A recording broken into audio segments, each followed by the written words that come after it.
বিশ্ব নবী সাল্লাল্লাহু আলাইহি সাল্লাম হাদিস শরীফের মধ্যে ঘোষণা দিয়ে বলেন, আমার নবী বিশ্ব নবীজি বলেন, মান ক্বারাআ হারফাম মিন কিতাবিল্লাহি তাআলা ফালাহু বিহি হাসানা ওয়াল হাসানাতু বিআশরি আমসালিহা। চিৎকার দিয়ে বলুন আল্লাহু আকবার। আল্লাহর নবী বিশ্ব নবীজি সাল্লাল্লাহু আলাইহি সাল্লাম হাদিস শরীফের মধ্যে ঘোষণা দিয়ে বলেন, যে বান্দা একটি কোরআনে কারীমের অক্ষর তেলাওয়াত করলো, কোরআনে কারীমের অক্ষর পড়লো, আল্লাহ রাব্বুল আলামিন কোরআনে কারীমের একটি অক্ষর পড়ার কারণে আল্লাহ রাব্বুল আলামিন বান্দার আমলনামায় একটি নেকি দান করেন। নবীজি ডাক দিয়ে বললেন, শুধু একটি নেকি নয়, রাসূলুল্লাহ সাল্লাল্লাহু আলাইহি সাল্লাম বলেন, ওয়াল হাসানাতু বিআশরি আমসালিহা। আল্লাহ রাব্বুল আলামিন বান্দার প্রতি রহম করে, দয়া করে, মায়া করে বান্দাকে জাহান্নাম থেকে মুক্তি দেওয়ার জন্য আল্লাহ রাব্বুল আলামিন বান্দার একটি নেকিতে রাখেন না, বরং একটি নেকিকে আল্লাহ রাব্বুল আলামিন 10টি নেকিতে পরিণত করে দেন। বলুন সুবহানাল্লাহ। শুধু 10 নয়, রাসূলুল্লাহ সাল্লাল্লাহু আলাইহি সাল্লাম হাদিস শরীফের মধ্যে ঘোষণা দিয়ে বলেন, বান্দার জন্য একটি নেকিকে আল্লাহ রাব্বুল আলামিন 700 নেকি পর্যন্ত পরিণত করে দেন। শুধু 700 নয়, আল্লাহ রাব্বুল আলামিন কোরআনে কারীমের মধ্যে ঘোষণা দিয়ে বলেন, বান্দারে তুমি যে নেক কাজ করেছো, সওয়াবের কাজ করেছো, কল্যাণের কাজ করেছো, কোরআন শিক্ষা গ্রহণ করেছো, নেকি অর্জন করেছো, আমি আল্লাহ তাআলা শুধু একটি নেকি নয়, বান্দারে আখিরাতে কঠিন হাসরের ময়দানে তুমি যদি কোনোভাবে গুনাহের কারণে আটকে যাও আর তোমার আমলনামায় যদি একটি নেকি থাকে, আমি আল্লাহ রাব্বুল আলামিন তোমার সেই একটি নেকিকে আমি আল্লাহ রাব্বুল আলামিন এত বেশি পরিমাণে বৃদ্ধি করে দেই, এত বেশি পরিমাণে তাকে গুণন দিয়ে দেই, বান্দারে তোমাকে জাহান্নাম থেকে মুক্তি পাওয়ার জন্য তোমার সেই নেকিকে যত পরিমাণ বেশি করার দরকার, আমি আল্লাহ রাব্বুল আলামিন সে পরিমাণ বৃদ্ধি করে বান্দারে আমি আল্লাহ রাব্বুল আলামিন তোমাকে জাহান্নাম থেকে মুক্ত করে দিয়ে তোমাকে জান্নাতে যাওয়ার ব্যবস্থা করে দেই। বলুন সুবহানাল্লাহ। কোরআন পড়লে লাভ না লস? কথা বললেন না, লাভ না লস? পিছনের ভাইরা বলেন না, কোরআন পড়লে লাভ না লস? সম্মানিত উপস্থিতি, বিরক্ত হচ্ছেন? মানুষ কম, আপনারা মনে করতেছেন এই কয়টা লোক নিয়ে হুজুর আর কতক্ষণ আসবে, একটু পরে আমরাও বিদায় নিব। অনেকে ভাবতেছেন এরকম নাকি ভাই, চলে যাবেন? আমি তো আসছি নওগাঁ থেকে, এত দূর থেকে এসে আমার আগে যদি আপনারাই চলে যান, এটা তো গাদ্দারি করা হবে। কি বলেন ভাই? গাদ্দারি করা হবে কি হবে না? স্বাভাবিক, বা আমার মন তো চাইতো, মানুষ কম, আলহামদুলিল্লাহ অনেক প্রোগ্রামে অনেক মানুষ থাকে কম বেশি। সম্মান দেওয়ার মালিক কে? সম্মানিত উপস্থিতি, সবকিছুর মালিক আল্লাহ। এক এক জায়গায় এক এক রকম মান সম্মান ইজ্জত আল্লাহ তাআলা ব্যবস্থা করে। মানুষ কম হওয়ার কারণে অন্তরের দিক থেকে আমার আলোচনা করার ক্ষেত্রে একটুও কার্পণ্যতা করব না। এই জন্য মানুষ বেশি হওয়া, মানুষ বেশির সামনে আলোচনা করা, এটা তো আমাদের উদ্দেশ্য নয়। দুজন মানুষও যদি কোরআনের সহি কথাগুলো শোনে আর আমল করে চলে, আল্লাহ তাআলা যদি আখিরাতে বান্দা আমাকে লক্ষ্য করে বলেন, বান্দা তুমি কোরআনের খাস কথাগুলো, সলিড কথাগুলো বান্দার সামনে বর্ণনা করেছিলে, আলোচনা করেছিলে, তার ওসিলায় বান্দাকে হেদায়েত দিয়েছিলাম, এর ওসিলায় তোমাকে মাফ করে দিলাম, আমার জন্য তো এটাই যথেষ্ট হয়ে যাবে। চিৎকার দিয়ে বলুন ঠিক কিনা? সম্মানিত উপস্থিতির জন্য জানতে চাই, শেষ পর্যন্ত থাকবেন তো? দেখি কে কে থাকবেন না চলে যাবেন, হাত তুলে দেখান তো দেখি। আচ্ছা, বুঝতে পারেনি আর কি। এবার দেখতে চাই কোন কোন ভাই শেষ পর্যন্ত থাকবেন, একটু হাত তুলে আল্লাহকে দেখিয়ে দিন। লিল্লাহি তাকবীর, নারায়ে তাকবীর। আল কোরআনের আলো, আল হাদিসের আলো, লিল্লাহি তাকবীর। সম্মানিত উপস্থিতি, আওয়াজটা কেমন যেন একটু ঝানঝান করতেছে। প্রিয় ভাই সব, তাহলে আল্লাহ তাআলা ইলম দান করছেন, যারা ইলম অর্জন করলো, কোরআন কারীম শিখলো, প্রত্যেকটা অক্ষরের বিনিময়ে কয়টি নেকি? কমপক্ষে একটি নেকি। সেই একটি নেকিকে আল্লাহ তাআলা 10 নেকিতে পরিণত করে দেন। বলুন সুবহানাল্লাহ। আল্লাহর নবী বিশ্ব নবী সাল্লাল্লাহু আলাইহি সাল্লাম হাদিস শরীফের মধ্যে ঘোষণা দিয়ে বলেন, লা আকুলু আলিফ লাম মিম হারফুন বাল আলিফুন হারফুন ওয়া লামুন হারফুন ওয়া মিমুন হারফুন। বন্ধুরা আমার, আমরা সকলেই কোরআনে কারীম শিক্ষা গ্রহণ করার জন্য সর্বপ্রথম যখন হুজুরের কাছে গিয়ে আলিফ বা তা দিয়ে শুরু করেছি, আলিফ বা তা সাম ইত্যাদি যা কিছু পড়েছে আল্লাহ রাব্বুল আলামিন প্রত্যেকটা অক্ষরের বিনিময়ে বান্দার আমলনামায় আল্লাহ রাব্বুল আলামিন কমপক্ষে বান্দাকে 10টি নেকি দান করবেন। আমার ভাইরা, আমার বন্ধুগণ, আমাদের মধ্যে অনেকে আমরা কোরআনে কারীম এখনো শিখতে পারি নাই, এইরকম লোক আছে না? নাই, অনেকে আছে। কিন্তু আমরা যখন কেউ আলিফ লাম মিম তেলাওয়াত করে সঙ্গে সঙ্গে সে বুঝে ফেলে দেয় কোরআনে কারীমের মধ্যে আল্লাহ রাব্বুল আলামিন একটি সূরা দান করেছেন। সূরার নাম হচ্ছে সূরাতুল বাকারা। আছে না? নাই, আমরা অনেকেই জানি সূরাতুল বাকারা নামে একটি সূরা আছে। আমার বন্ধুগণ, অনেক মানুষ সূরার নাম না জানলেও আলিফ লাম মিম তেলাওয়াত করার সঙ্গে সঙ্গে সে বুঝতে পারে কোরআনে কারীমের এটা সূরার শুরুর অংশ। আমার বন্ধুগণ, বিশ্বনবী সাল্লাল্লাহু আলাইহি সাল্লাম ঘোষণা দিয়ে বলেন, লা আকুলু আলিফ লাম মিম হারফুন। নবীজি বলেন, আমি বলবো না যে আলিফ লাম মিম একটি অক্ষর, বরং আল্লাহ রাব্বুল আলামিন বান্দাকে নেকি দেওয়ার ক্ষেত্রে, আল্লাহ রাব্বুল আলামিন নেকি দেওয়ার জন্য নবীজি বলেন, লা আকুলু আলিফ লাম মিম হারফুন বাল আলিফুন হারফুন ওয়া লামুন হারফুন ওয়া মিমুন হারফুন। বিশ্বনবী সাল্লাল্লাহু আলাইহি সাল্লাম ঘোষণা দিয়ে বলেন, আল্লাহ রাব্বুল আলামিন আলিফের জন্য 10টি নেকি দান করেন, লামের জন্য 10টি নেকি দান করেন, আল্লাহ রাব্বুল আলামিন মিমের জন্য 10টি নেকির ব্যবস্থা করে দেন। বলুন সুবহানাল্লাহ। একটু কালিমা পড়ুন, লা ইলাহা ইল্লাল্লাহ, লা ইলাহা ইল্লাল্লাহ, লা ইলাহা। হালা যাচ্ছে,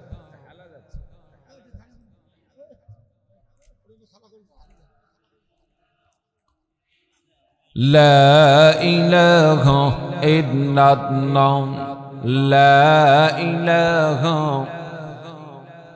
সুবহানাল্লাহ ওয়ালহামদুলিল্লাহ, লা ইলাহা ইল্লাল্লাহ, লা ইলাহা ইল্লাল্লাহ, লা ইলাহা।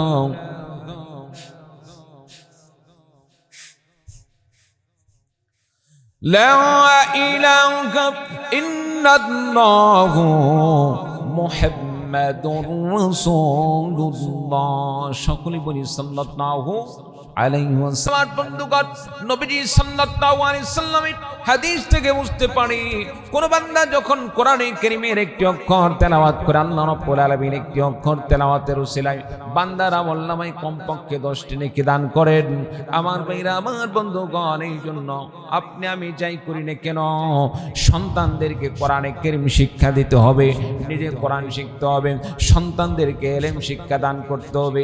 আমরা অনেকে সন্তানদেরকে জন্মের পরে শুরু থেকে আমরা সিদ্ধান্ত নিয়ে থাকি ডাক্তার বানাবো, মাস্টার বানাবো, ইঞ্জিনিয়ার বানাবো, পাইলট বানাবো, কত কি আমাদের মনের নিয়ত থাকে, বড় বিজ্ঞানী বানাবো। আমার বন্ধুগণ, ডাক্তার বানাতে নিষেধ নাই, ইঞ্জিনিয়ার বানাতে নিষেধ নাই, পাইলট বানাতে নিষেধ নাই। তবে একটি জিনিস মনে রাখতে হবে, সন্তানকে যদি আপনি কোরআনে কারীমের শিক্ষা না দিয়ে শুধু ডাক্তার বানান, ইলম শিক্ষা না দিয়ে শুধু ডাক্তার বানান, মাস্টার বানান, ইঞ্জিনিয়ার বানান, আর ওই সন্তান যদি দুনিয়াতে ইলম না শিক্ষা গ্রহণ করে নাস্তিক হয়ে দুনিয়া থেকে বিদায় নিয়ে চলে যায়, আল্লাহ রাব্বুল আলামিনকে গালমন্দ করে, রাসূলুল্লাহ সাল্লাল্লাহু আলাইহি সাল্লামকে গালমন্দ করে, দুনিয়াতে সন্তান অনেক সম্পদশালী হয়ে দুনিয়ার জিন্দেগিতে দুনিয়াতে আরামে থাকতে পারে, কিন্তু ইন্তেকালের পর তার ঠিকানা হয়ে যাবে জাহান্নাম। আমার ভাইরা, আমার বন্ধুগণ, এজন্য সন্তানকে ডাক্তার বানান, মাস্টার বানান, ইঞ্জিনিয়ার বানান, পাইলট বানান, কোনো দোষ নেই, কোনো দোষের বিষয় নয়। এগুলো তো ইসলামে দরকার, আপনার আমার রাষ্ট্র পরিচালনার জন্য এই সমস্ত জিনিস দরকার রয়েছে। তবে একটি জিনিস মনে রাখবেন, সন্তানদেরকে ডাক্তার, মাস্টার, ইঞ্জিনিয়ার বানানোর আগে সন্তানকে যখন প্রাইমারি শিক্ষা দান করবেন, প্রাথমিক শিক্ষা দান করবেন, প্রাথমিক শিক্ষা দান করার সময় সন্তানকে শুধু বাংলা অঙ্ক ইংরেজি শিক্ষা নয়, বাংলা অঙ্ক ইংরেজি শিক্ষার সাথে সন্তানদেরকে কোরআনের শিক্ষার ব্যবস্থা করে দিন, রাসূলের হাদিস শিক্ষার ব্যবস্থা করে দিন, মাস্টারমাসাইল শিক্ষার ব্যবস্থা করে দিন, মাদ্রাসায় শিক্ষা দান করেন, কিন্ডারগার্টেন মাদ্রাসাগুলোতে আমার বন্ধুগণ নুরানি মাদ্রাসাগুলোতে শিক্ষার ব্যবস্থা করে দেন।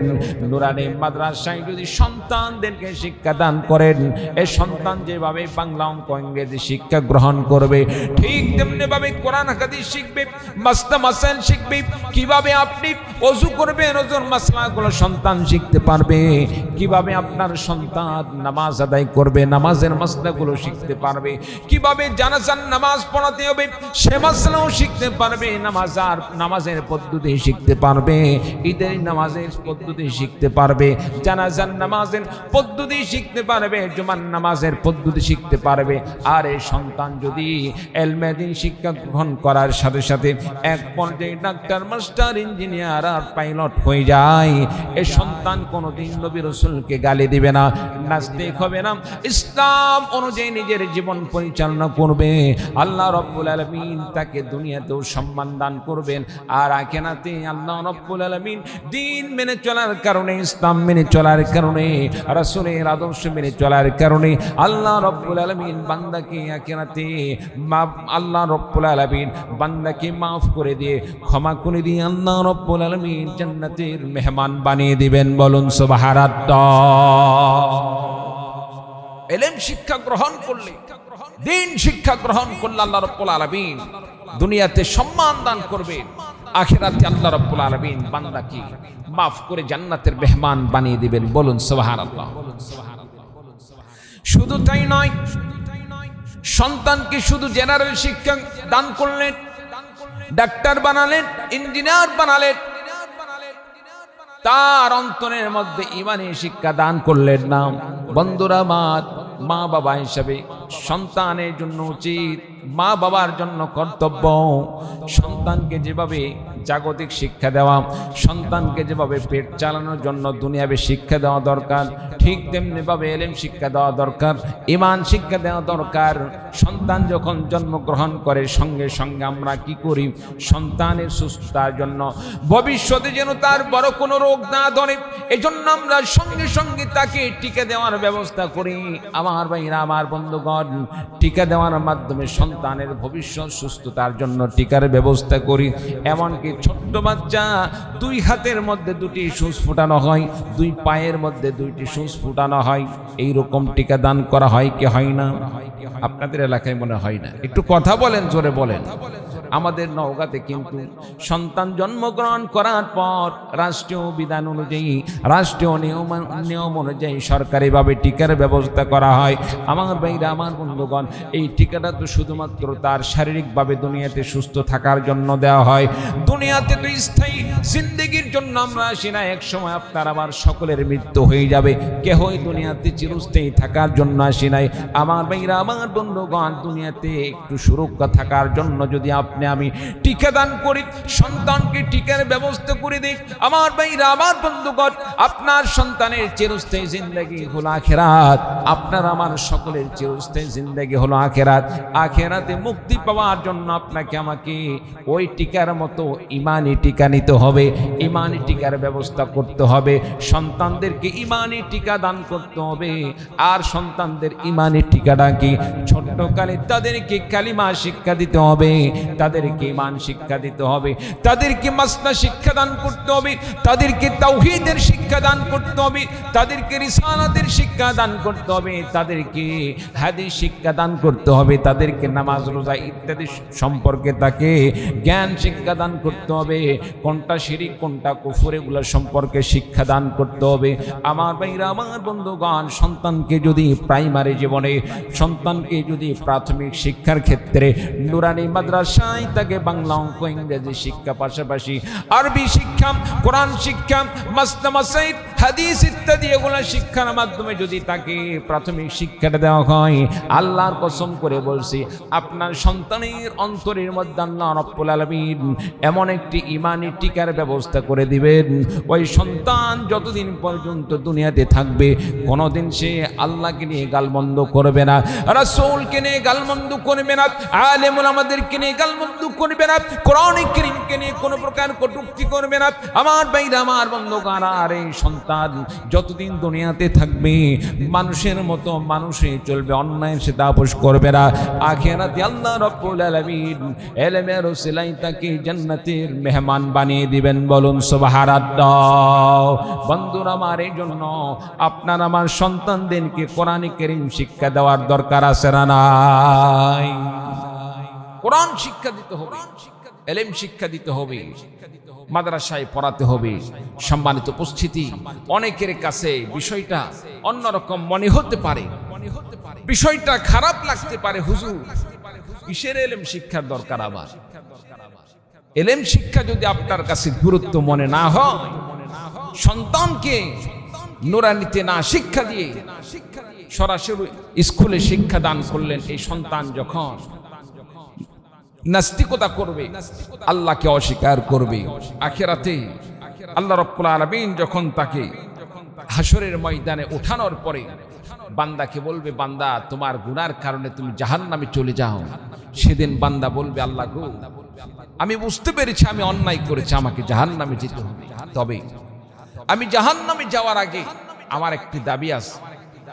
আল্লাহ বলবে, বান্দা তোমার আবার দাবি কি? বান্দা বলবে, আমার মা বাবাকে নিয়ে আসো। আমার মা বাবা ছোট্টকালে আমাকে কোরআন শিক্ষা দেয় নাই, আমার মা বাবা আমাকে দিন শিক্ষা দেয় নাই, ইসলাম শিক্ষা দেয় নাই, রাসূলের আদর্শ শিক্ষা দান করে নাই, যার কারণে আমি কুফরির মধ্যে লিপ্ত ছিলাম, শিরকের মধ্যে লিপ্ত ছিলাম, বেঈমান হয়ে নিজের জীবন গড়েছি। যেহেতু আমার অন্যায়ের পিছনে সর্বপ্রথম অবদান ছিল আমার মা বাবা, ওই মা বাবাকে সামনে নিয়ে আসেন, সেই মা বাবার মুখের উপর পায়ে বুকের উপর পা দিয়ে আমি জাহান্নামে যেতে চাই। বলুন নাউযু বিল্লাহি মিন যালিক। শুধু তাই নয়, বান্দা বলবেন, আল্লাহ গো, আমার সাথে আমার মা বাবাকেও জাহান্নামে দান করেন। নাউযু বিল্লাহি মিন যালিক। এক পর্যায়ে তার সাথে মা বাবাকেও জাহান্নাম দেওয়া হবে। যতই নামাজ পড়ি না কেন, যতই রোজা করি না কেন, যতই জিকির আজকার করি না কেন, দাওয়াতে তাবলীগে যাই না কেন, সন্তানকে যদি আপনি আমি দিনদার না বানাই, সন্তানের পিছনে যথাযথ দিন শিক্ষার জন্য যদি চেষ্টা না করি, আখিরাতে আল্লাহ তাআলার কাছে অবশ্যই অবশ্যই ধরা খেতে হবে। চিন্তা বলেন ঠিক কিনা? বন্ধুরা আমার, আর যে সমস্ত বান্দারা দুনিয়াতে কোরআন শিক্ষা গ্রহণ করলো, ইলমে দ্বীন শিক্ষা গ্রহণ করলো, যারা সন্তানদেরকে কোরআনে কারীম শিক্ষা দান করলো, ইসলাম শিক্ষা দান করলো, আল্লাহর নবী বিশ্ব নবী সাল্লাল্লাহু আলাইহি সাল্লাম হাদিস শরীফের মধ্যে ঘোষণা দিয়ে বলেন, যারা দুনিয়াতে ইলম শিক্ষা গ্রহণ করলো, কোরআনে কারীম শিক্ষা গ্রহণ করলো, হাফিজ কোরআন হলো, হাফিজ কোরআন হওয়ার কারণে আল্লাহ রাব্বুল আলামিন তাকে তো দুনিয়া আখিরাতে আল্লাহ রাব্বুল আলামিন সম্মানিত করবেন, জান্নাতি করবেন। শুধু তাই নয়, হাফিজ কোরআনদের মা বাবাকে আল্লাহ রাব্বুল আলামিন কঠিন কিয়ামতের ময়দানে আল্লাহ রাব্বুল আলামিন ওই মা বাবার মাথায় নূরের টুপি দিয়ে আল্লাহ রাব্বুল আলামিন হাসর নাসর করবেন। বলুন সুবহানাল্লাহ।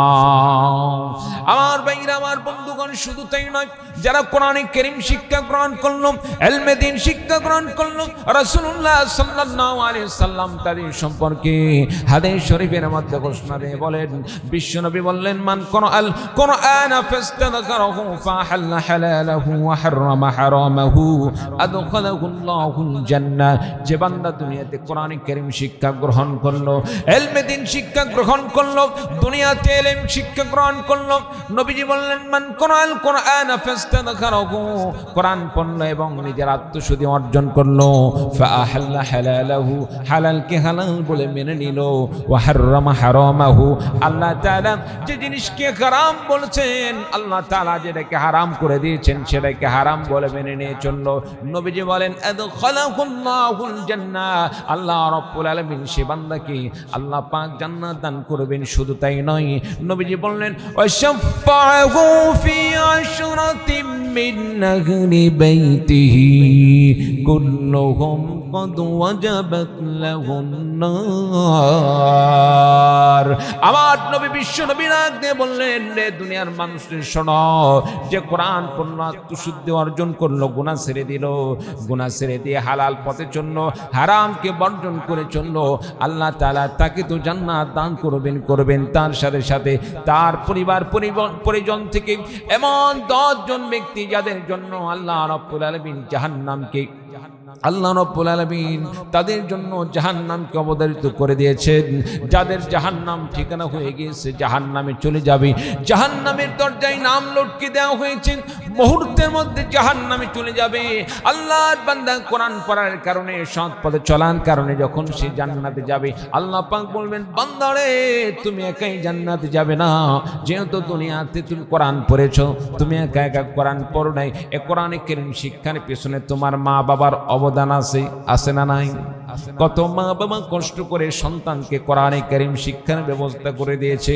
বাবা কত হাড় ভাঙা পরিশ্রম করে, রিক্সা চালিয়ে, ভ্যান চালিয়ে, দিন মজুরি কাজ করে, মানুষের বাড়িতে কাজ করে, সন্তানের জন্য টাকা কামাই করে সন্তানকে মাদ্রাসায় দিয়ে তার পিছনে মাসে মাসে হাজার হাজার টাকা তার পিছনে খরচ করেছে। এই সন্তান একদিন সে জান্নাতে যাবে। বাবা সে দুনিয়াতে হয়তো তেমন নেক আমল করতে পারে নাই।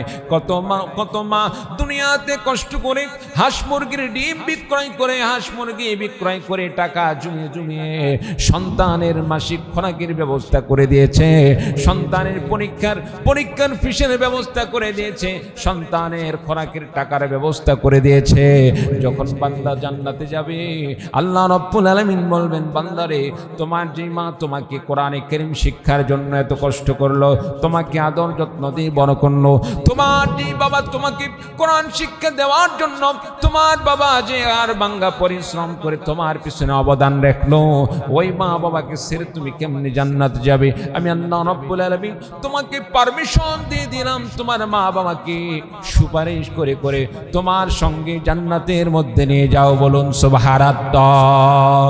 শুধু মা বাবা নয়, পরিবার পরিজন থেকে এমন 10 জন ব্যক্তি যাদের জন্য জাহান্নাম অবধারিত হয়ে গিয়েছিল, মুহূর্তের মধ্যে জাহান্নামে যেতে হবে। আল্লাহ রাব্বুল আলামিন বলবেন, বান্দারে তোমার পরিবার থেকে, তোমার বংশ থেকে, তোমার মা বাবা, তোমার ভাই বোন, তোমার সন্তান সন্ততি ইত্যাদি এমন পরিবার পরিজন থেকে 10 জন ব্যক্তি যাদের জন্য জাহান্নাম ওয়াজিব হয়ে গেছে, জাহান্নাম অবধারিত হয়ে গেছে, তাদেরকে সুপারিশ করে তোমার সঙ্গে জান্নাতের মধ্যে নিয়ে যাও। বলুন সুবহানাল্লাহ। একটু কালিমা পড়ুন, লা ইলাহা ইল্লাল্লাহ।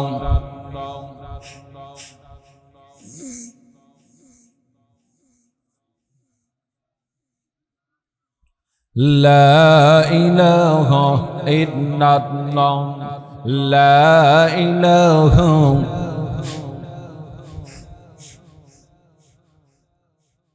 সুবহানাল্লাহ ওয়ালহামদুলিল্লাহ, লা ইলাহা ইল্লাল্লাহ, লা ইলাহা ইল্লাল্লাহ মুহাম্মাদুর রাসূলুল্লাহ। সকলে বলি সাল্লাল্লাহু আলাইহি ওয়াসাল্লাম। প্রিয় ভাই সব, ইলম শিক্ষার কি ফজিলত, কি মর্যাদা! আপনাদের এলাকার নক্ষত্র, সারা বাংলাদেশে যার সুনাম, এক নামে যাকে চিনে থাকে, আজকের মাহফিলের সম্মানিত মেহমান পাশে বসে থেকে অনেকক্ষণ ধরে আপনাদের সাথে কথা বললেন। প্রিয় ভাই সব, আপনাদের এলাকার লোক হওয়ার কারণে আপনারা হয়তো তার মূল্য বুঝতে পারতেছেন, তার মূল্যটা আপনারা হয়তো অনুধাবন করতে পারছেন না। অথচ আমাদের নওগাঁতে আরো বিভিন্ন জায়গায় যখন হুজুর মাহফিলে খতমে বুখারের অনুষ্ঠানে যে এমন আয়োজনে যখন যান, তারপরে ঢাকাতে শত শত হাজার হাজার মানুষ তার সামনে বসে থেকে কথা শোনে। প্রিয় ভাই সব, এই মর্যাদা আল্লাহ তাআলা কিসের জন্য দান করেছেন বলেন তো? কোরআন শিক্ষার কারণে, ইলম শিক্ষার জন্য। আপনার মধ্যে ইলম নাই, তারপরে হুজুরকে আপনি সম্মান করেন কেন? আমার চাইতে তার মর্যাদা একটু হলেও বেশি, কি বলেন ভাই, ঠিক কিনা? এজন্য সন্তানদেরকে ইলম শিক্ষা দেওয়ার দরকার আছে না নাই? শিক্ষা দেওয়ার দরকার আছে না না? আপনাদের এলাকার যে নুরানি মাদ্রাসাগুলো আছে, কিন্ডারগার্টেন মাদ্রাসা, এগুলোতে প্রাথমিক শিক্ষা দান করবেন। সাথে সাথে সবচেয়ে উত্তম কওমি মাদ্রাসা, কওমি মাদ্রাসাতে যদি আপনার সন্তানকে পরিপূর্ণ শিক্ষা দিতে পারেন, একজন হক্কানি রব্বানি আলেমে দ্বীন হিসাবে সন্তান গড়ে উঠবে।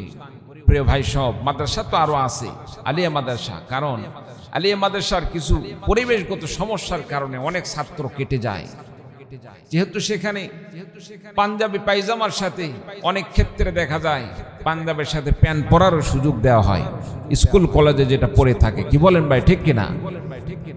আর কওমি মাদ্রাসা আপনি একটাও দেখাতে পারবেন না যে আপনার কোন মাদ্রাসায় কোন ছাত্র পাঞ্জাবির সাথে জেনারেল শিক্ষিত ছেলেরা যে টাইট ফিট প্যান্ট পরে, স্যুট প্যান্ট যেটাকে বলা হয়, কওমি মাদ্রাসায় কখনোই দেখতে পারবেন না কোন ছাত্র এরকম প্যান্ট পরছে। কি বলেন, ঠিক কিনা?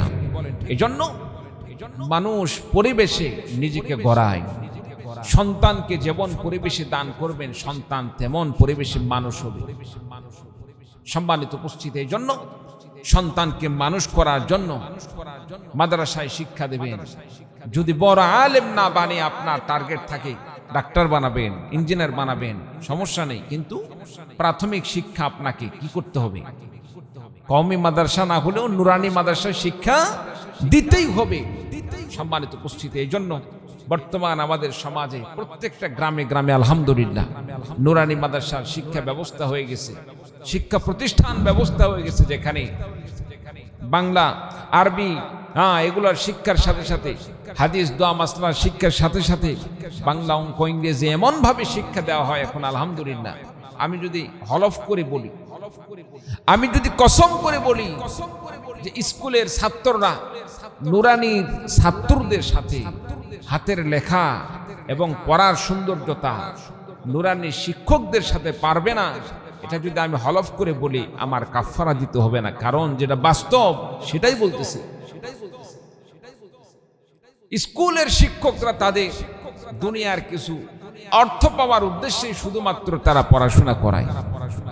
অধিকাংশ, দুই একজন থাকতে পারে মানুষকে শিক্ষা দেওয়ার জন্য, কিন্তু মাদ্রাসার শিক্ষকগুলো, অধিকাংশ শিক্ষকগুলোই তারা একজন মানুষকে, একজন ছোট্ট বাচ্চাকে সৎ সন্তান হিসাবে গড়ে তোলার জন্য, দিনদার সন্তান হিসাবে গড়ে তোলার জন্য হাড় ভাঙ্গা পরিশ্রম করে যায়। বেতন কত? মাস শেষে দেখা যাচ্ছে সর্বোচ্চ হয়তো 10,000 টাকা তাকে হাদিয়া দেওয়া হয়। কি বলেন ভাই, আছে না নাই? 10,000 টাকা দিয়ে এত বড় কি বা হয়? 10,000 টাকার হাদিয়া দিয়ে এত বড় কি হয়? তারপরেও কেন সে ধৈর্য সহকারে সেখানে খেদমত করে?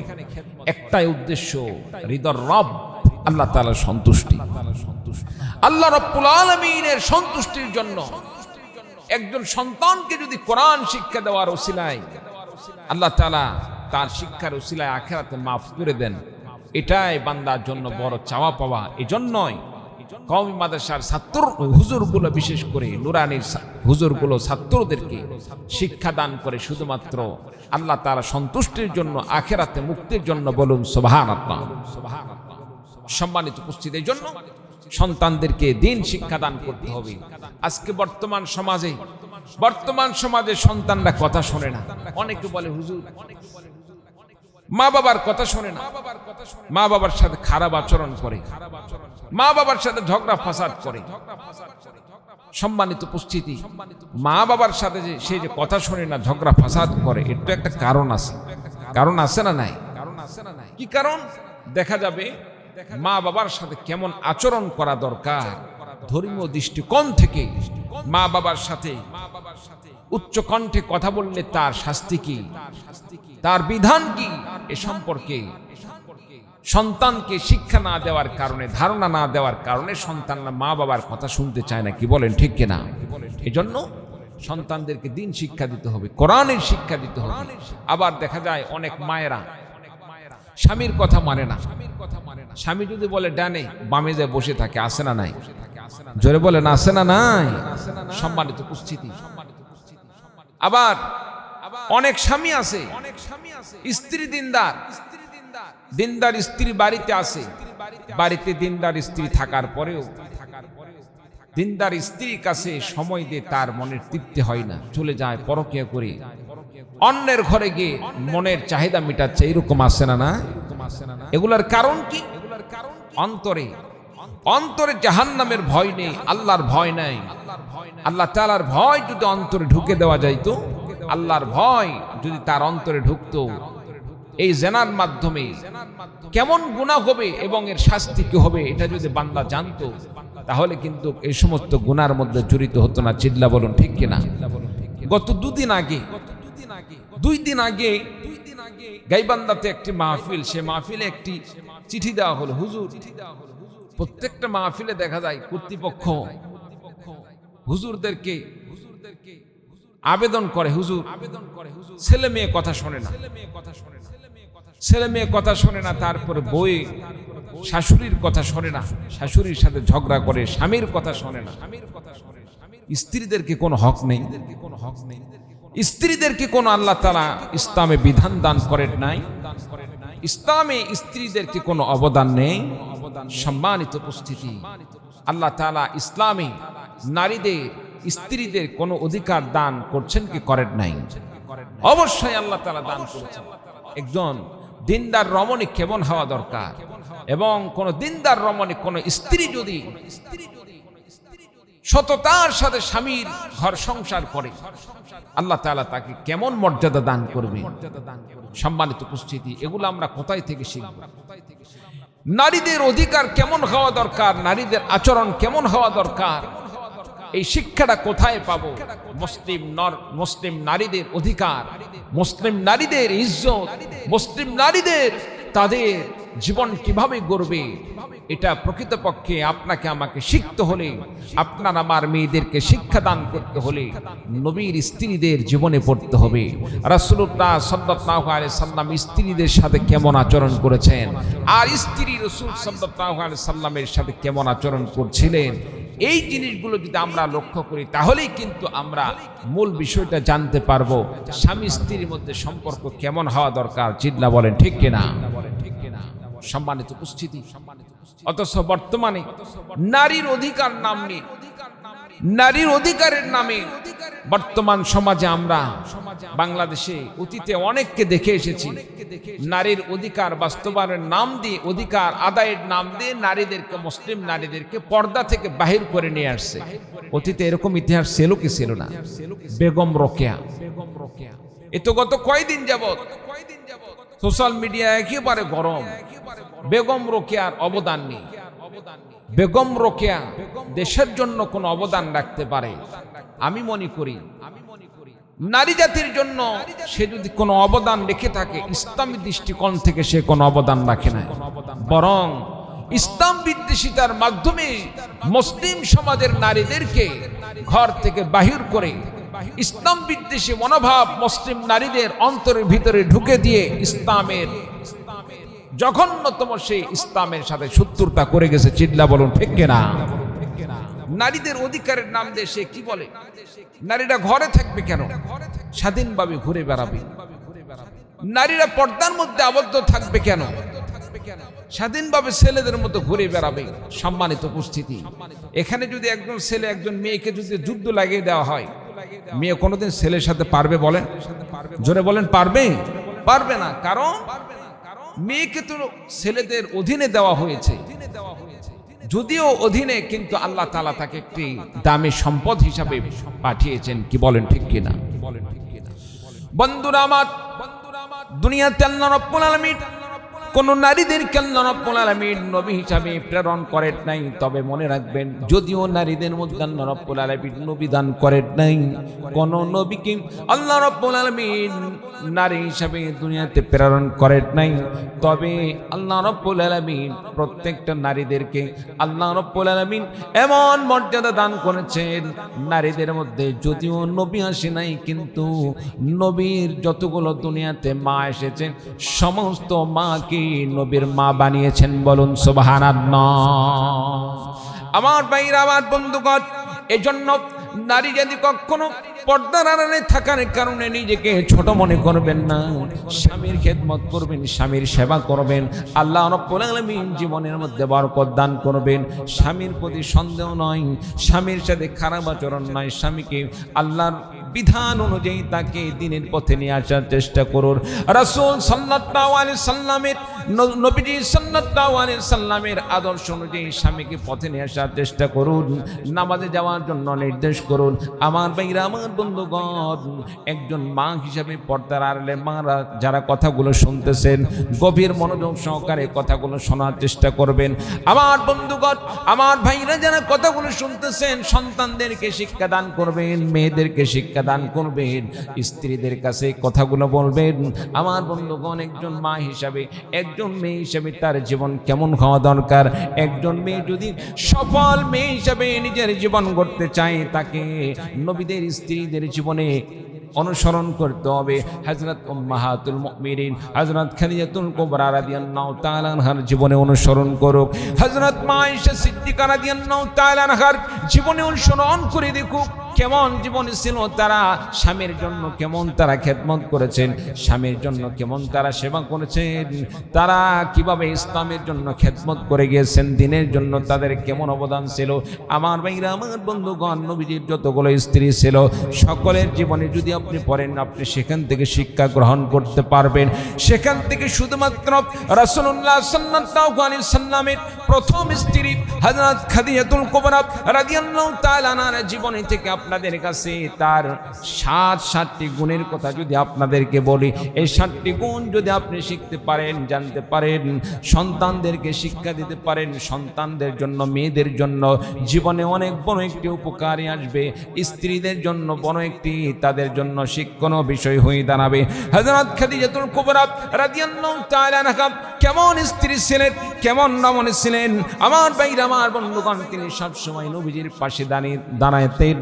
নবীজি সাল্লাল্লাহু আলাইহি সাল্লাম যদি কোনো বিপদে পড়তেন, সর্বপ্রথম যিনি সান্ত্বনা দান করতেন তিনি ছিলেন হযরত খাদিজাতুল কুবরা রাদিয়াল্লাহু তাআলা আনহা। চিৎকার দিয়ে বলুন সুবহানাল্লাহ।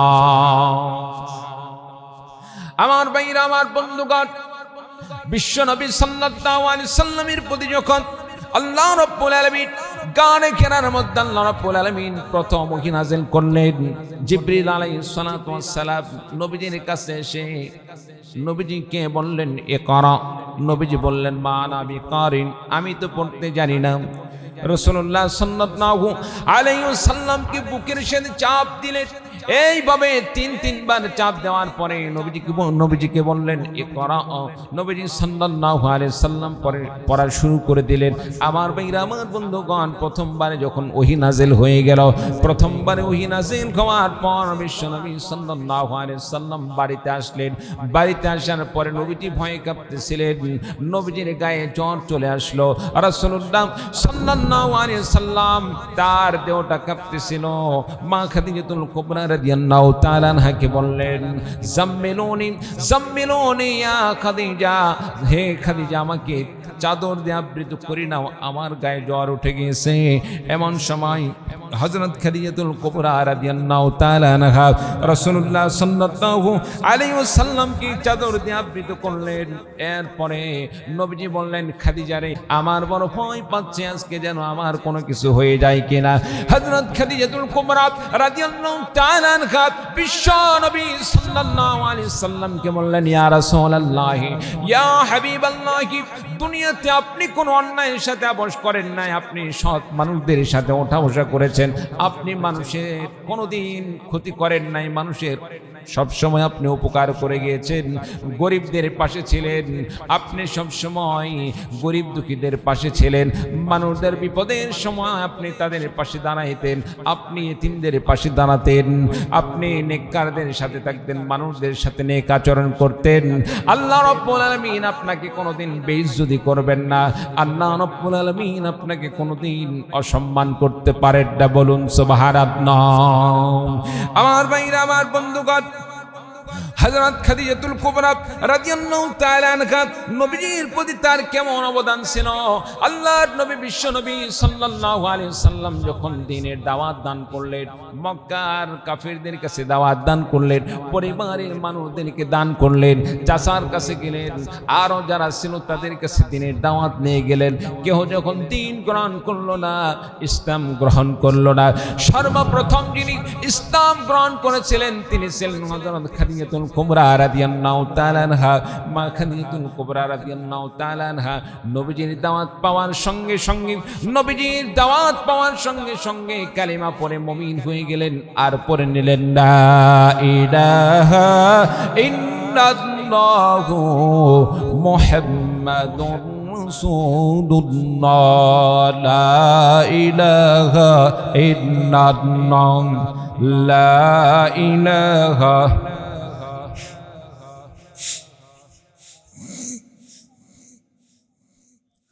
সুবহানাল্লাহ ওয়ালহামদুলিল্লাহ, লা ইলাহা ইল্লাল্লাহ,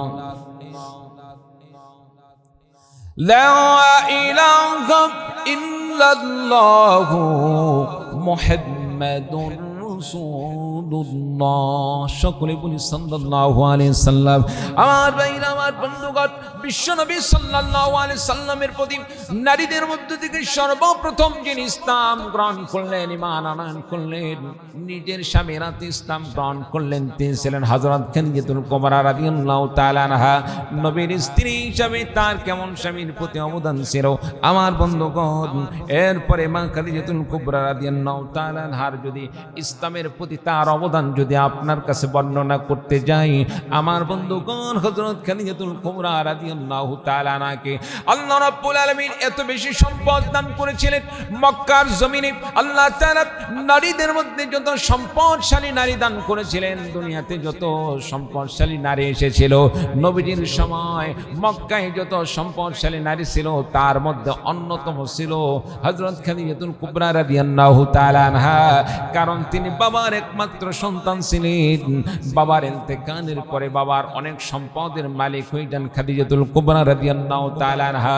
হযরত খাদিজাতুল কুবরা রাদিয়াল্লাহু তাআলা আনহা বিশ্ব নবীর সাথে যখন বিবাহ হয়ে গেল, সমস্ত সম্পদগুলো স্বামীর হাওলায় করে দিলেন, বিশ্ব নবীর হাওলায় করে দিলেন। আর আমার নবী বিশ্ব নবী সাল্লাল্লাহু আলাইহি সাল্লাম ইসলামের প্রয়োজনে, দ্বীনের প্রচারের জন্য, দ্বীনকে আল্লাহর জমিনে প্রতিষ্ঠার জন্য হযরত খাদিজাতুল কুবরা রাদিয়াল্লাহু তাআলা আনহার এই অঢেল সম্পদগুলোকে ইসলামের জন্য তিনি কোরবানি করে দিলেন। বলুন সুবহানাল্লাহ। আমার ভাইরা, আমার বন্ধুগণ, হযরত খাদিজাতুল কুবরা রাদিয়াল্লাহু তাআলা আনহা একজন মেয়ে হিসাবে, একজন মহিলা হিসাবে স্বামীর পাশে কেমন ভাবে তার ভূমিকা ছিল, কিভাবে স্বামীর পাশে, তার পাশে দাঁড়িয়ে, নবীজির পাশে দাঁড়িয়ে একজন স্ত্রী হিসাবে কেমন অবদান রাখা দরকার। আমার বন্ধুগণ, বিপদের সময়ও নবীজির পাশে ছিলেন, সুখের সময়ও নবীজির পাশে ছিলেন। আর রাসূলুল্লাহ সাল্লাল্লাহু আলাইহি সাল্লামকে যখন কাফিরের দল, এই মুশরিকের দল আল্লাহর নবী বিশ্ব নবী সাল্লাল্লাহু আলাইহি সাল্লামকে যখন সেই আবি তালেবের মধ্যে 3 বছর পর্যন্ত সেখানে আবদ্ধ করে রাখলেন, সেখানে রাসূলুল্লাহ সাল্লাল্লাহু আলাইহি সাল্লামকে, আল্লাহর নবী বিশ্ব নবী সাল্লাল্লাহু আলাইহি সাল্লামকে সেখানে কারাগারে আবদ্ধ করে রাখা হলো।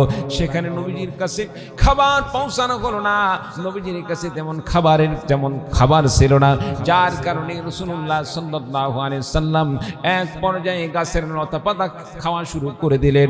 লতা পাতা খেয়ে নিজের জীবন পার করতেছিলেন। আমার বন্ধুগণ, বর্তমান সমাজে যদি এর বাস্তব চিত্র দেখতে চান, ফিলিস্তিনের জমিনে মুসলমানদের দিকে একটু লক্ষ্য করে দেখুন। ওই ইহুদি সন্ত্রাসী ইসরায়েলের সন্ত্রাসরা ফিলিস্তিনের মুসলমানদেরকে চতুর্দিক থেকে তাদেরকে যখন বিভিন্নভাবে তাদেরকে আবদ্ধ করে রেখেছে, তাদের কাছে, তাদেরকে অবরোধ করে রাখার কারণে তাদের কাছে খাবার না পৌঁছানোর কারণে ফিলিস্তিনের মুসলমানরা সেখানে অনাহারে থেকে থেকে দিন পার করতেছে। শুধু তাই নয়, এমনকি ক্ষুধার তাড়নায় আমার বন্ধুগণ ঘাসগুলো তুলে তুলে খাচ্ছে, গাছের পাতাগুলো খাচ্ছে। বন্ধুরা আবার এমন দিন তো রাসূলুল্লাহ সাল্লাল্লাহু আলাইহি সাল্লামের সময় ছিল।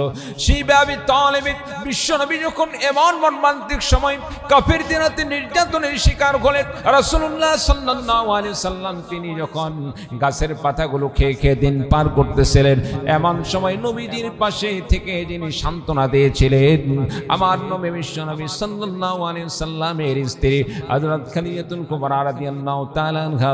হযরত খাদিজাতুল কুবরা রাদিয়াল্লাহু তাআলা আনহা নবীজির পাশে থেকে থেকে এভাবে তিনিও ঘাস খেয়ে আর গাছের লতা পাতা খেয়ে নবীজির সাথে দিন পার করতেছিলেন। বলুন সুবহানাল্লাহ।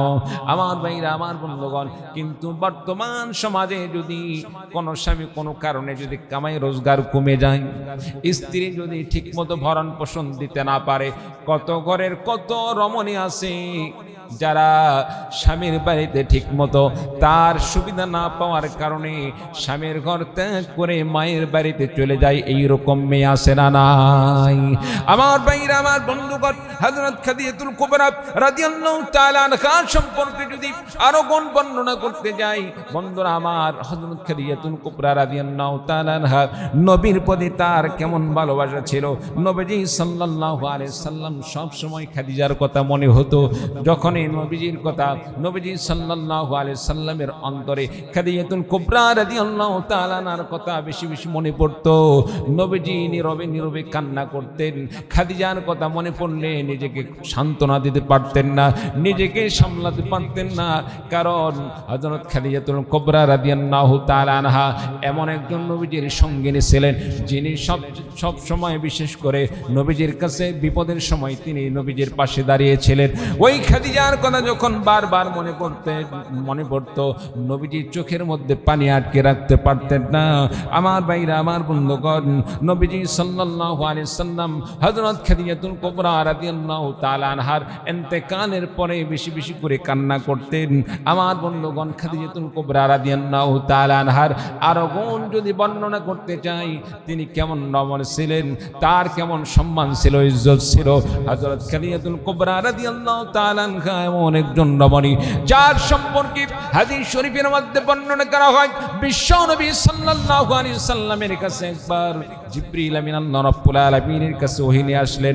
ওহী নিয়ে আসার পরে হযরত জিবরিল আমিন রাসূলুল্লাহ সাল্লাল্লাহু আলাইহি সাল্লামের কাছে এসে জানালেন, ইয়া রাসূলুল্লাহ, ইয়া হাবিবাল্লাহ, আল্লাহ রাব্বুল আলামিন আপনার মাধ্যমে মা খাদিজাতুল কুবরা রাদিয়াল্লাহু তাআলা আনহাকে স্বয়ং আল্লাহ রাব্বুল আলামিনের পক্ষ থেকে আল্লাহ রাব্বুল আলামিন সালাম জানিয়েছেন। চিৎকার দিয়ে বলুন সুবহানাল্লাহ।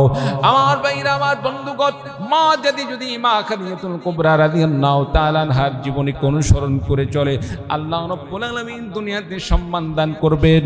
স্বামীর পাশে থাকার কারণে, স্বামীর সেবা করার কারণে, স্বামীর সাথে সৎ ব্যবহার করার কারণে আল্লাহ রাব্বুল আলামিন যেভাবে মা খাদিজাতুল কুবরা রাদিয়াল্লাহু তাআলা আনহাকে নবীজির সাথে জান্নাত দান করবেন, ঠিক তেমনি ভাবে দুনিয়ার কোন মা যদি মা খাদিজাতুল কুবরা রাদিয়াল্লাহু তাআলা আনহার জীবন অনুসরণ করে নিজের জীবনকে বদলে ফেলে দেয়, নেককার হয়ে যায়, স্বামীর খেদমত করে নেক কাজ করে দিনদার হয়ে যায়, আল্লাহ রাব্বুল আলামিন স্বামীর সাথে একসাথে আল্লাহ রাব্বুল আলামিন জান্নাতের মেহমান বানিয়ে দিবেন। বলুন সুবহানাল্লাহ। কালিমা পড়ুন, লা ইলাহা ইল্লাল্লাহ।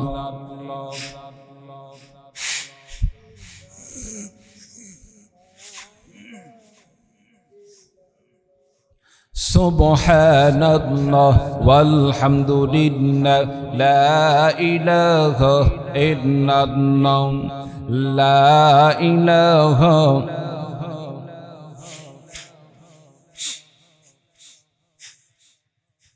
লা ইলাহা ইল্লাল্লাহ মুহাম্মাদুর রাসূলুল্লাহ। সকলে বলি সাল্লাল্লাহু আলাইহি ওয়াসাল্লাম। কি ভাই বিরক্ত হচ্ছেন? শেষ করব? শেষ করে দেই? থাকবেন তো? আর 2-4-10 মিনিট যদি কথা বলি সময় দেওয়া যাবে? কে কে থাকবেন একটু হাত তুলে দেখান। নারায়ে তাকবীর, আওয়াজ হচ্ছে না। নারায়ে তাকবীর। আল কোরআনের আলো, আল হাদিসের আলো, তোমার নেতা আমার নেতা বিশ্বনবী মুস্তাফা, তোমার নেতা আমার নেতা। নারায়ে তাকবীর। দেখি তো নতুন করে মনে হয় মাঠের যৌবনতা ফিরে পেল। কি বলেন ঠিক কিনা? যা অবস্থা মনে হচ্ছে আরো ঘন্টা খানিক চলবে। কি কন চলবে? কতক্ষণ? হ্যাঁ, 1 ঘন্টা। ও যে সারা রাত নিয়ত করা ভালো, আমল করা ভালো নয়। সারা রাত যদি ওয়াজ হয় হযরত একটাকেও খুঁজে পাওয়া যাবে না। কি বলেন ভাই ঠিক কিনা? সম্মানিত উপস্থিতি, যাই হোক, আলোচনা যা কিছু করলাম আল্লাহ তাআলা আমাদেরকে আমল করে চলার তৌফিক দান করুন, আমিন। সম্মানিত উপস্থিতি, তাহলে কোরআন শিক্ষার ফজিলত সম্পর্কে বললাম। কোরআন শিখলে লাভ না লস? কথা বলেন, লাভ না লস? লাভ। কোরআন কেন শিখবো? আচ্ছা, আপনি আমি যে নামাজ পড়ি, যদি ছোট্ট কালে কোরআন না শিক্ষা গ্রহণ করি, সারা জীবন নামাজ পড়লাম কিন্তু কোরআন যদি অশুদ্ধ হয়, সূরা কেরাত শুদ্ধ না হয়, নামাজ কবুল হবে? বলেন, নামাজ কবুল হবে না। কারণ যে ব্যক্তি কোরআন শিক্ষা গ্রহণ করার চেষ্টা করলো না, কোরআন শিক্ষার চেষ্টাই করলো না, নামাজ পড়তেছে প্রত্যেকদিন, সূরা কেরাত ভুল দিয়ে, তার নামাজ কবুল হবে না। কারণ কোরআন শিক্ষা গ্রহণ মানে শিক্ষা যদি করতে না পারে, কমপক্ষে কোরআন শিক্ষার জন্য চেষ্টায় লেগে থাকতে হবে। শিক্ষার চেষ্টায় লেগে থেকে কোন ব্যক্তি যদি অশুদ্ধভাবে কোরআন পড়তে পড়তে মৃত্যু হয়ে যায়, কিন্তু শিক্ষার চেষ্টা আছে, শিখতে পারলো না, আল্লাহ তাআলা তার সমস্ত নামাজ কবুল করবেন। বলুন সুবহানাল্লাহ। আর যদি এমন হয় নামাজ পড়তেছে ভুল সূরা দিয়ে, কিন্তু একটা দিন হুজুরের কাছে গিয়ে বলল না, হুজুর আমাকে সূরাটা শিখিয়ে দেন, সূরা ফাতিহাটা শিখিয়ে দেন, সূরা ইখলাস শিখিয়ে দেন, সূরা ফালাক নাস শিখিয়ে দেন, একটা দিনও বলল না, শিখার জন্য গেল না। দুনিয়াতে জমি কিভাবে রাখা লাগে সেই বুদ্ধি আছে। কি বলেন, আছে না নাই? জমি জমা কিভাবে রাখতে হবে, সম্পদ কিভাবে টিকে রাখতে হবে, সন্তানকে কিভাবে মানুষ করতে হবে, এই বুদ্ধি আছে। কিন্তু নিজের যে নামাজ আল্লাহ তাআলার কাছে কবুল হওয়ার জন্য কি শিক্ষা গ্রহণ করতে হবে, কি করতে হবে, এই জিনিসটা আমরা করতে যাই না। আপনি আমি যা করি, আল্লাহ তাআলা কি আমাদের মনের খবর জানেন না? জোরে বলেন, জানেন না? কোরআন পড়লাম না, কোরআন শিখলাম না, অশুদ্ধভাবে কোরআন পড়তে পড়তে, নামাজ পড়তে পড়তে মৃত্যুবরণ করলাম। আর আল্লাহ যদি বলে, বান্দা তোমাকে সুযোগ দান করলাম কিন্তু কোরআন শিখলে না কেন, তোমার নামাজ তো কবুল করি নাই, আখিরাতে আল্লাহ তাআলার কাছে কি পার পাওয়া যাবে? পার পাওয়া যাবে না। তাহলে কি করতে হবে? কোরআন শিক্ষা গ্রহণ করতে হবে, কোরআন শিক্ষা গ্রহণ করতে হবে। সম্মানিত উপস্থিতি, কোরআন শিক্ষার চেষ্টা চালিয়ে যেতে হবে। আর যে কাজই করি নামাজ ঠিক মতো পড়তে হবে। রাজি আছেন তো ইনশাআল্লাহ? নামাজ পড়তে হবে, নামাজ ছাড়া যাবে না। কারণ নামাজ হচ্ছে এমন একটি ইবাদত, যে ইবাদত, যে নামাজ মানুষকে অন্যায় কাজ থেকে বিরত রাখে। চিৎকার দিয়ে বলুন সুবহানাল্লাহ। বন্ধুরা আমার, নামাজ কেন পড়ব না? নামাজ হলো এমন একটি ইবাদত যে নামাজ সম্পর্কে রাসূলুল্লাহ সাল্লাল্লাহু আলাইহি ওয়াসাল্লাম হাদিস শরীফের মধ্যে ঘোষণা দিয়ে বলেন, আউয়ালু মা ইউহাসাবু বিহিল আবদু ইয়াউমাল কিয়ামাতিস সালাত। চিৎকার দিয়ে বলুন আল্লাহু আকবার। আমার নবী বিশ্ব নবীজি সাল্লাল্লাহু আলাইহি ওয়াসাল্লাম হাদিস শরীফের মধ্যে ডাক দিয়ে বলেন, দুনিয়ার মানুষ শোনো রে, দুনিয়ার ইমানদার বান্দারা শোনো, নামাজ কেন পড়বে না? নামাজ তো এমন একটি ইবাদত, মানুষ যখন দুনিয়া থেকে বিদায় নিয়ে চলে যাবে, মানুষের যখন ইন্তেকাল হয়ে যাবে, আল্লাহ রাব্বুল আলামিন কঠিন হাসরের ময়দানে, কিয়ামতের দিন আল্লাহ রাব্বুল আলামিন মানুষকে যখন কিয়ামতের দিন হাসরের ময়দানে পুনরুত্থিত করবেন, বান্দার আমল নামার হিসাব নিকাশ শুরু হয়ে যাবে। বান্দার হিসাব কি দিয়ে শুরু হবে? রোজা দিয়ে না, যাকাত দিয়ে না, অন্য কোন আমল দিয়ে না। তাহলে কোন আমল দিয়ে হিসাব শুরু হবে? রাসূলুল্লাহ সাল্লাল্লাহু আলাইহি সাল্লাম, বিশ্ব নবীজি সাল্লাল্লাহু আলাইহি সাল্লাম ডাক দিয়ে বললেন, আউয়ালু মা ইউহাসাবু বিহিল আবদু ইয়াউমাল কিয়ামাতিস সালাহ। কিয়ামতের দিন সর্বপ্রথম বান্দার হিসাব শুরু হবে নামাজের হিসাবের মাধ্যমে। বলুন সুবহানাল্লাহ। আমার বাইনা, আমার বন্ধুগণ, এজন্য যাত নামাজ সঠিক হবে, যে বান্দা দুনিয়াতে সঠিকভাবে নামাজ আদায় করবে, নামাজ সঠিকভাবে পড়ার কারণে, নামাজ ঠিক মতো আদায় করার কারণে হাসরের ময়দানে যদি নামাজের হিসাব ঠিক মতো দান করতে পারে, আল্লাহ রাব্বুল আলামিন বান্দার জন্য অন্যান্য আমলের হিসাবগুলো সহজ করে দিবেন। আর আল্লাহ রাব্বুল আলামিন বান্দাকে দ্রুত মাফ করে জান্নাতে যাওয়ার ব্যবস্থা করে দিবেন। বলুন সুবহানাল্লাহ। আমার ভাইরা, আমার বন্ধুগণ, নামাজ কেন পড়বো? নামাজ তো পড়তেই হবে, কারণ নামাজ ছাড়া কোনোদিন ইমানদারের পরিচয় দান করা যায় না। নামাজ ছাড়া কখনোই নিজেকে মুমিন দাবি করা যায় না, কারণ বিশ্বনবী সাল্লাল্লাহু আলাইহি সাল্লাম ঘোষণা দিয়ে বলেন, মুমিন ব্যক্তি এবং কাফের মুশরিক ব্যক্তিদের মধ্যে পরিচয় জানার একমাত্র উপায় হচ্ছে নামাজ। যে বান্দা নামাজ পড়লো সে মুমিন, আর যে বান্দা নামাজ পড়লো না তার পরিচয় হয়ে গেল কাফের। আমার ভাইরা, আমার বন্ধুগণ, এজন্য নামাজ ছাড়া যাবে না, নামাজ পড়তে হবে। নামাজ যদি পড়ি, আল্লাহ রাব্বুল আলামিন দুনিয়াতে সম্মান দান করবেন, দুনিয়াতে কামাই রোজগারের মধ্যে আল্লাহ রাব্বুল আলামিন বরকত দান করবেন। নামাজের মাধ্যমে আল্লাহ রাব্বুল আলামিন দুনিয়ার সমস্ত অন্যায় কাজ থেকে বিরত রাখবেন। অনেকে দুনিয়ার যত খারাপ কাজ আছে, খারাপ কাজের মধ্যে লিপ্ত আছে। এক সময় দেখা যায় সে নামাজ পড়তেছে, নামাজের মাধ্যমে আল্লাহ রাব্বুল আলামিন বান্দাকে হেফাজত করবেন। নবীর যুগে একজন সাহাবী এরকম ভাবে নামাজও পড়তো, অন্যান্য অন্যায় কাজও করত। একজন সাহাবী অভিযোগ করলেন, ইয়া রাসূলুল্লাহ, ইয়া হাবিবাল্লাহ, আপনার অমুক সাহাবী নামাজও পড়ে, অন্যান্য অন্যায় কাজ, খারাপ কাজও করে। নবীজি বললেন, সাহাবীরে শোনো, ইন্নাস সালাতা তানহা আনিল ফাহশাই ওয়াল মুনকার। নামাজ হলো এমন একটি ইবাদত, মানুষ যদি নিয়মিত নামাজ আদায় করে, আল্লাহ রাব্বুল আলামিন বান্দাকে নামাজের উসিলায় তাকে অন্যায় কাজ থেকে বিরত রাখার ব্যবস্থা করে দিবে। নবীজি বললেন, তাকে নামাজ পড়তে দাও, তাকে বাধা দিও না। সে যে অন্যায় করুক না কেন, এক সময় সে নামাজের উসিলায় ফিরে আসবে। এক সময় দেখা গেল সাহাবী নামাজ পড়তে পড়তে নামাজের উসিলায় অন্যান্য যে অন্যায় কাজগুলো করতেছিল, সমস্ত অন্যায় কাজ ছেড়ে দিয়ে আল্লাহর নবীর সাহাবী সে দিনদার একজন মুখলিস আবেদে পরিণত হয়ে গেল। চিৎকার দিয়ে বলুন সুবহানাল্লাহ। নামাজের উসিলায় সমস্ত অন্যায় কাজগুলো ছেড়ে দিল। সম্মানিত উপস্থিতি, নামাজের মাধ্যমে আল্লাহ রাব্বুল আলামিন মুমিন বান্দাদেরকে অন্যায় কাজ থেকে বিরত রাখে। নামাজের মাধ্যমে বান্দা গুনাহ থেকে নিজেকে হেফাজত করে। যখন আপনি আমি নামাজ পড়ব, নামাজ পড়ার কারণে অন্তরে অন্ততপক্ষে এইটুক সাক্ষ্য দিবে, আমি যদি চুরি করতে যাই, চুরি করতে গেলে মনে বলবে, নামাজ পড়ো আবার তুমি চুরি করো, এটা কেমন কথা? মনে এরকম বাধা দিবে কি দিবে না? কথা বলেন ভাই। নামাজ পড়তেছেন আবার জেনার কাছেও যাচ্ছে, এই নামাজ একদিন আপনাকে বিরত রাখবে। নামাজ পড়ো, আল্লাহকে স্বীকার করো, আবার জেনা করো, এটা কেমন কথা? এক সময় বিবেক থেকে আপনাকে নামাজের মাধ্যমে অন্যায় কাজ থেকে বিরত রাখবে। সম্মানিত উপস্থিতি, আল্লাহ রাব্বুল আলামিন নামাজের মাধ্যমে মুমিন বান্দাদেরকে সফলতা দান করেন। বলুন সুবহানাল্লাহ।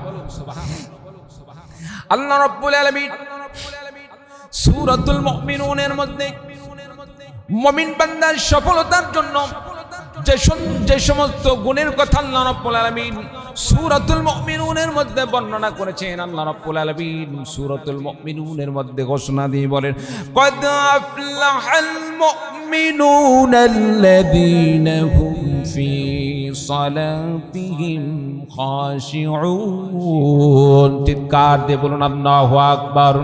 আল্লাহ রাব্বুল আলামিন ঘোষণা দিয়ে বলেন, ওই সমস্ত মুমিন বান্দারা সফল কাম, যে সমস্ত মুমিন বান্দারা আল্লাযীনা হুম ফি সালাতিহিম খাশিউন, যারা নামাজের মধ্যে খুশু তৈরি করে, নামাজের মধ্যে বিনয় তৈরি করে, নামাজের মধ্যে একাগ্রতা তৈরি করে, নামাজের ভিতরে ডানে বামে তাকায় না, নামাজের মধ্যে দুনিয়াবি কোনো খেয়াল থাকে না, নামাজের মধ্যে কোনো ব্যবসার হিসাব থাকে না, নামাজের মধ্যে দুনিয়ার কোনো লাভ লসের হিসাব থাকে না, নামাজের মধ্যে তার মনোনিবেশ করে একমাত্র আল্লাহ এবং জান্নাতের দিকে। বলুন সুবহানাল্লাহ। আমার বন্ধুগণ, কিন্তু বড় দুঃখের বিষয়, আপনি আমি যখন নামাজে দাঁড়াই, নামাজে দাঁড়ানোর সঙ্গে সঙ্গে যখন নামাজ আদায় করে দুনিয়ার যত ব্যস্ততা আছে, যত হিসাব নিকাশ আছে, দোকানে কয় টাকা লাভ হলো, কয় টাকা লস হলো, নামাজের মধ্যে অটোমেটিক ভাবে মাথার মধ্যে আসে না আসে না? আমার ভাইরা, আমার বন্ধুগণ, নামাজের মধ্যে দুনিয়াবি এই সমস্ত খেয়াল করা যাবে না, নামাজের মধ্যে ডানে বামে তাকানো যাবে না, আকাশের দিকে তাকানো যাবে না, এদিক সেদিক খেয়াল করা যাবে না, নামাজের মধ্যে ধ্যান খেয়াল পয়দা করতে হবে আল্লাহ রাব্বুল আলামিনের দিকে। এই মনে করতে হবে, আমি তো আল্লাহ রাব্বুল আলামিনের সামনে দাঁড়িয়েছি, আল্লাহ পাকের সামনে দাঁড়িয়েছি। আল্লাহ রাব্বুল আলামিনের সামনে কেমনে দাঁড়াতে হয়? দুনিয়ার একজন মানুষ যখন কোনো বিচারকের সামনে দাঁড়ায় বিচার পাওয়ার আশায়, বন্ধুরা আমার, সে মানুষ অবশ্যই বিচারকের সামনে নম্রতার সাথে দাঁড়ায়। আপনি আমি যখন আল্লাহ রাব্বুল আলামিনের সামনে দাঁড়াবো আল্লাহকে সিজদা দেওয়ার জন্য, এমন সময় আপনার আমার অন্তরে একটি খেয়াল থাকতে হবে, আমি তো রাব্বুল আলামিনের সামনে দাঁড়িয়েছি, সমস্ত হাকিমের সামনে দাঁড়িয়েছি। নম্রতার সাথে, ভদ্রতার সাথে, একাগ্রতার সাথে আল্লাহ রাব্বুল আলামিনের সামনে দাঁড়াতে হবে। কোনো বান্দা যখন নামাজের মধ্যে নম্র ভদ্রতার সাথে নামাজে দাঁড়িয়ে যায়, আল্লাহ রাব্বুল আলামিন বান্দার প্রতি আল্লাহ পাক বান্দার প্রতি সন্তুষ্ট হয়ে যান, আর বান্দাকে আল্লাহ রাব্বুল আলামিন সফল কাম বলে ঘোষণা করে দেন। বলুন সুবহানাল্লাহ। বন্ধুরা আমার, বান্দা যখন নামাজে দাঁড়িয়ে যায়, আল্লাহু আকবার বলে নামাজ শুরু করে দেয়, আল্লাহ রাব্বুল আলামিন ফেরেশতাদেরকে লক্ষ্য করে বলেন, রে ফেরেশতারা, দেখো, যেই বান্দাকে আমি সৃষ্টি করার সময়, আদম আলাইহিস সালামকে সৃষ্টি করার সময় তোমরা নিষেধ করেছিলে, আল্লাহ রাব্বুল আলামিন আদমকে সৃষ্টি করো না, দুনিয়াতে ফিতনা ফাসাদ তৈরি করবে। আল্লাহ রাব্বুল আলামিন বলেন, রে আমার ফেরেশতারা, দেখো, যাকে তৈরি করতে তোমরা নিষেধ করেছিলে, তারা আমার সামনে কিভাবে তারা আমার বরত্বতা স্বীকার করতেছে। বান্দা আল্লাহু আকবার বলে নামাজ শুরু করে দেয়। এরপরে বান্দা যখন নামাজের মধ্যে সানা পড়া শুরু করে দেয়, সানা পড়া শুরু করে দেওয়ার পরে আউযু বিল্লাহ বিসমিল্লাহ পড়া শুরু করে দেয়, সূরাতুল ফাতিহা শুরু করে দেয়। বান্দা যখন পড়ে আলহামদুলিল্লাহ, আল্লাহ রাব্বুল আলামিন বলেন, বান্দা যখন বলে আলহামদু, আল্লাহ পাক বলেন, বান্দারে লিমানুল হামদু, কার জন্য প্রশংসা? বান্দা বলেন, লিল্লাহি রাব্বিল আলামিন, সমগ্র জগতের প্রতিপালক আল্লাহর জন্য। আল্লাহ রাব্বুল আলামিন বলেন, বান্দারে মান হুয়া রব্বুল আলামিন, কোন এমন রব রয়েছে যে রব্বুল আলামিন সমগ্র জগতের প্রতিপালক? বান্দা আল্লাহ রব্বুল আলামিনের সামনে বলেন, আর রহমানির রহিম, এমন একজন প্রতিপালকের জন্য আমি প্রশংসা জ্ঞাপন করছি, যিনি হলেন রহমান রহিম, দয়াবান, পরম করুণাময় দয়াবান। আল্লাহ রাব্বুল আলামিন বান্দাকে লক্ষ্য করে বলেন, বান্দারে মান হুয়া রহমানুর রহিম, রহমান রহিমকে আল্লাহ রাব্বুল আলামিনের সামনে বান্দা লক্ষ্য করে বলেন, মালিক ইয়াউমিদ্দিন, এমন একজন রবের ইবাদত করি যিনি হলেন কিয়ামতের দিবসের মালিক। আল্লাহ রাব্বুল আলামিন বলেন, বান্দারে আনা মালিক ইয়াউমিদ্দিন, আমি হলাম তো কিয়ামতের দিবসের মালিক। বান্দা বলেন, ইয়্যাকা না'বুদু ওয়া ইয়্যাকা নাস্তাঈন, মাবুদ গো, আপনি যদি কিয়ামতের দিবসের মালিক হয়ে থাকেন, তবে কথা দিলাম আমি একমাত্র আপনি রবের জন্য ইবাদত করি এবং আপনার কাছে সব কিছু আমি চাওয়া পাওয়া করি। বলুন সুবহানাল্লাহ। সম্মানিত উপস্থিতি, নামাজে আমরা কি পড়ি, নামাজের মধ্যে কি তেলাওয়াত করি, এটার অর্থ যদি আমরা বুঝতাম, নামাজের মধ্যে আপনার আমার একাগ্রতা, নামাজের মধ্যে চাওয়া পাওয়া আরো বৃদ্ধি পাইতো। চিৎকার দিয়ে বলুন ঠিক কিনা?